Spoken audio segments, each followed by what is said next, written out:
Good morning everybody. मैं doctor Mukul Bhangraj, assistant professor commerce faculty, the graduate school college for women. मैं आप लोगों को आज पीजी सेमेस्टर थर्ड में मैं आज आप लोगों को कंपोनेंट्स ऑफ बिजनेस एनवायरनमेंट, व्यावसायिक वातावरण के क्या अंग है उसके बारे में आपको बतलाऊंगी।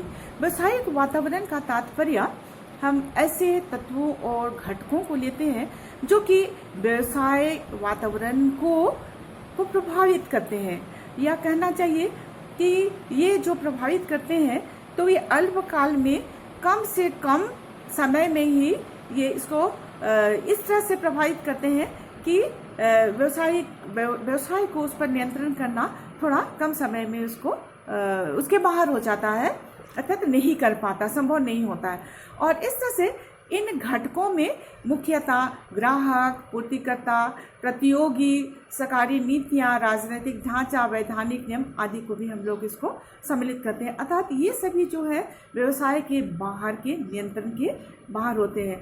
और इस तरह से चूंकि ये बाहर के घटक है जो कि व्यवसाय के वातावरण को प्रभावित करते हैं, इसलिए हम लोग इसको बाहरी घटक, एक्सटर्नल फैक्टर भी करते हैं। इसके साथ ही साथ व्यवसाय के अंदर के भी कुछ घटक होते हैं जो कि व्यवसाय के निर्णय को प्रभावित करते हैं, और इन्हें ये व्यवसाय को प्रभावित करने वाले आंतरिक घटक माने जाते हैं। और इनमें से मुख्यतः व्यवसाय को उद्देश्य, नीतियां, संगठन ढांचा, प्रबंध, सूचना प्रणाली, उत्पादन क्षमता, वित्तीय नीति आदि को भी हम लोग सम्मिलित करते हैं।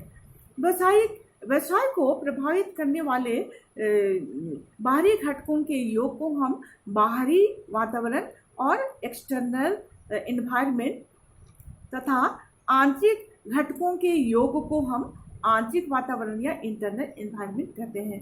जो बाहरी वातावरण है तो उनको भी हम दो भागों में बांटते हैं, अर्थात इसके दो अंग होते हैं। फर्स्ट है आपका सूक्ष्म वातावरण, माइक्रो एनवायरनमेंट, और दूसरा है समष्टि वातावरण, मैक्रो एनवायरनमेंट। सूक्ष्म वातावरण जो है ऐसे घटकों को हम कहते हैं जो कि व्यवसाय को इंडिविजुअली, अर्थात कि इकाई के रूप में और बिल्कुल ही सूक्ष्म मात्रा में के रूप में हम इसको देखते हैं। और इस तरह से ये बाहरी वातावरण के अंतर्गत आते हैं और ये व्यवसाय को प्रभावित करते हैं,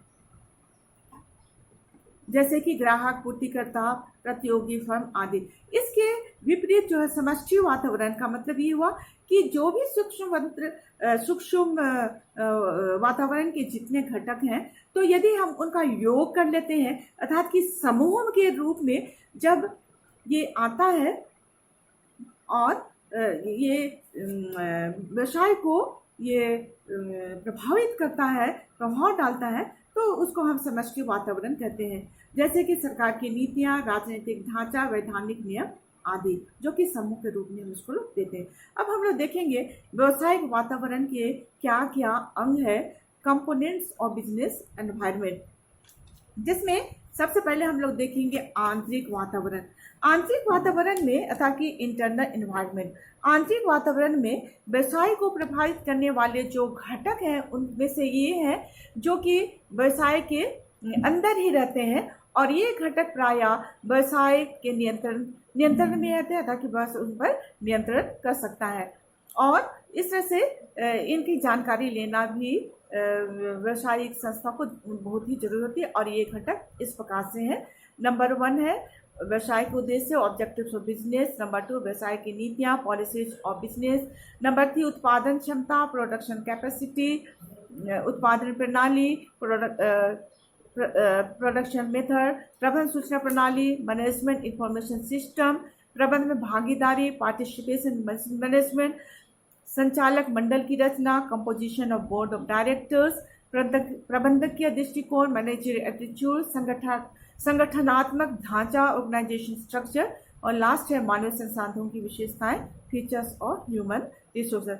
तो ये सभी व्यवसाय जो घटक है जो व्यवसाय के संबंध में निर्णय लेते हैं, तो ये घटक प्रायः व्यवसाय के नियंत्रण में ही रहते हैं, और ये पूरी तरह से व्यवसायिक वातावरण में सम्मिलित नहीं किया जा सकता।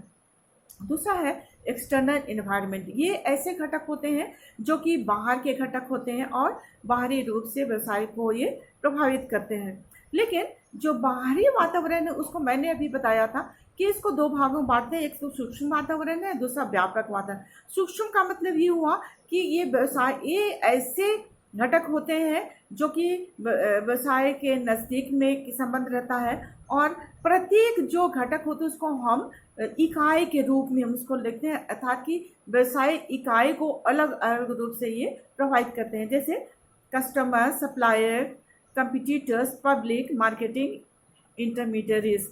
नंबर 1 में हम देखेंगे ग्राहक अर्थात कि कस्टमर। व्यवसायिक इकाई में हम देखते हैं कि ग्राहक भी अनेक प्रकार के होते हैं, जैसे गृहस्थ, हाउस होल्ड, सरकार, गवर्नमेंट, उद्योग, इंडस्ट्री, वाणिज्यिक संस्थाएं, कॉमर्शियल इंटरप्राइजेस आदि। ग्राहकों के ये जो प्रकार है इनका भी व्यवसाय पर गहरा प्रभाव डालते हैं। जैसे एक फर्म केवल सरकार को माल सप्लाई करती है, अर्थात इस फर्म का केवल एक ही ग्राहक है। अब यदि किसी कारणवश फर्म की सरकार से किसी भी तरह का संबंध बिगड़ जाता है तो वे माल को सप्लाई करना बंद कर देते हैं। तो परिणाम क्या होता है कि फर्म भी बंद हो जाती है, और फर्म का बंद होना भी निश्चित है क्योंकि एक ही के द्वारा उसका सप्लाई हो रहा था। इससे स्पष्ट है कि ग्राहक व्यवसाय को प्रभावित करते हैं, अतः एक फर्म को कोशिश करना चाहिए कि उसके ग्राहक जो है अनेक प्रकार को। दूसरा है पूर्तिकर्ता, सप्लायर। ग्राहकों की भांति भी सप्लायर्स का भी पूर्तिकर्ता भी व्यवसाय को प्रभावित करते हैं। यदि व्यवसाय का पूर्तिकर्ता भी एक ही रहता है और किसी कारण से वह संस्था का उसके प्रति नाराजगी हो जाती है या वो अपना माल को देना बंद कर देता है, तो व्यवसाय में बहुत प्रकार की संकट या समस्याएं आने लगती है। और इस तरह से कभी कभी ये भी होता है कि कभी कभी जो है उसका व्यवसाय ठप हो जाता है, तो कभी कभी उसको बहुत सारे हानियों को भी सहना पड़ता है। इसलिए उसको भी ये प्रयास करना चाहिए कि जो भी सप्लायर्स हैं तो वो अनेक होना चाहिए। तीसरा है कंपिटिटर्स, पूर्तिकर्ता। प्रतियोगी फर्में अनेक प्रकार से व्यवसाय को प्रभावित करते हैं, जैसे नए व सस्ते उत्पाद बाजार में लाकर विक्रय, प्रमोशन स्कीम चालू करके आदि। चौथा है जनता या पब्लिक। जनता के भी अनेक अंग होते हैं, जैसे स्थानीय जनता, प्रेस, मीडिया आदि। जनता के इन अंगों का व्यवहार भी व्यवसायिक इकाइयों को प्रभावित करता है। जैसे स्थानीय जनता किसी स्थापित फर्म का विरोध कर सकती है जिसका कारोबार जो है बहुत व्यापक रहता है या प्रचलित हो जाता है, शोर शराबा करने वाला होता है। इसी प्रकार मीडिया द्वारा किसी कंपनी के बारे में कोई अच्छा समाचार देने से उसके अंशों के बाजार का भाव में भी वृद्धि हो सकती है। पांचवा है विपणन मध्यस्थ, मार्केटिंग इंटरमीडियरीज।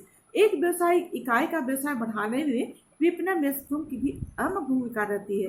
विपणन मध्यस्थों का अभिप्राय ऐसे व्यक्तियों से होता है जो उत्पादकों एवं उपभोक्ता के मध्य की दूरी को कम करते हैं, जैसे व्यापारी एवं एजेंट। उदाहरण के लिए एक कंपनी अपना माल एजेंटों की सहायता से बेचती है, और यदि किसी कारण सभी एजेंट कंपनी से नाराज हो जाएं और कंपनी का माल ना बेचे तो कंपनी के लिए एक बहुत बड़ा संकट पैदा हो जाएगा।